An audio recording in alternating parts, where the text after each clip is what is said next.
Hi, my name is Jason Palmer, and I'm an English teacher from Toronto, Canada. Today, we're going to talk about 4 tips to sound more polite in English.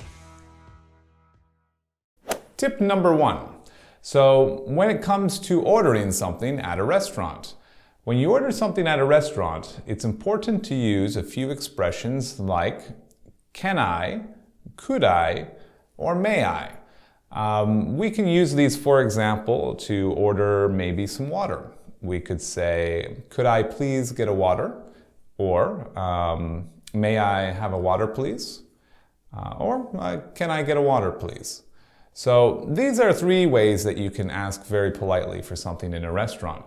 What you don't want to say is you don't want to say something like, give me a water, or I want a water. I want or give me, these are very rude ways to ask for something in a restaurant.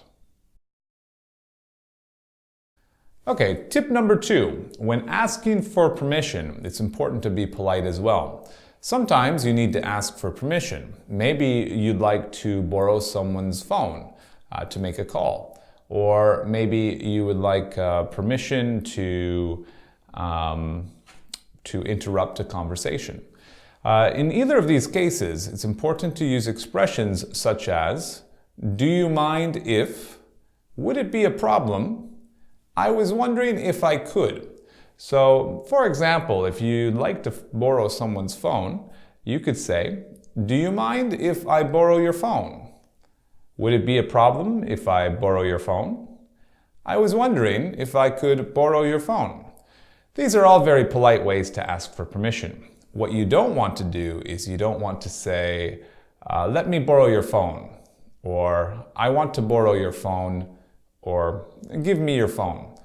These are very rude, and maybe this is okay with friends, but really if it comes to strangers or other people, you want to be as polite as possible.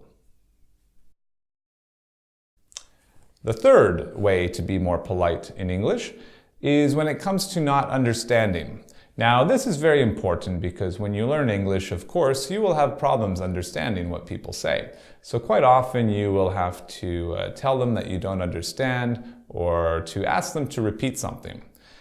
There are a few ways that you can do this. If you don't understand what someone says, you can say, I'm sorry, or excuse me, or pardon. Maybe you could say, could you please repeat that? Okay, so these are all very polite ways that you could indicate that you don't understand something. What you want to avoid, really, is using expressions like, what? Huh? These are very rude in English, so you might offend somebody if you use these a lot. So maybe it's good to memorize one way to respond to something you don't understand. You could always say, sorry, or pardon, and people will understand and they'll repeat something for you. So again, it's very important to be polite when you don't understand. And the last tip I have for being more polite is when it comes to turning down an invite. Now, quite often people will invite you to do something, and for whatever reason, maybe you don't want to do it, or maybe you don't have time, you want to reject their offer in the nicest, most polite way possible. So the best ways to do this is to explain that you would like to accept their invitation, but you can't for various reasons. So one way you could do this is the expression, I'm afraid. You could say, I'm afraid I can't. I have to work on Friday. Or you could use, I'd love to, but. So you could say something like, I'd love to go to the party with you, but I have to see my grandfather on that day, so I can't. The third way is we could use unfortunately. We could say, unfortunately, I have plans for that day, so I can't join you, but it would be great next time. So again, you want to express that you really want to accept the invitation, but you can't for various reasons. Okay, to review all these expressions, when ordering something, be sure to use can I, could I, or may I. When asking for permission, be sure to use Do you mind if? Would it be a problem? I was wondering if I could.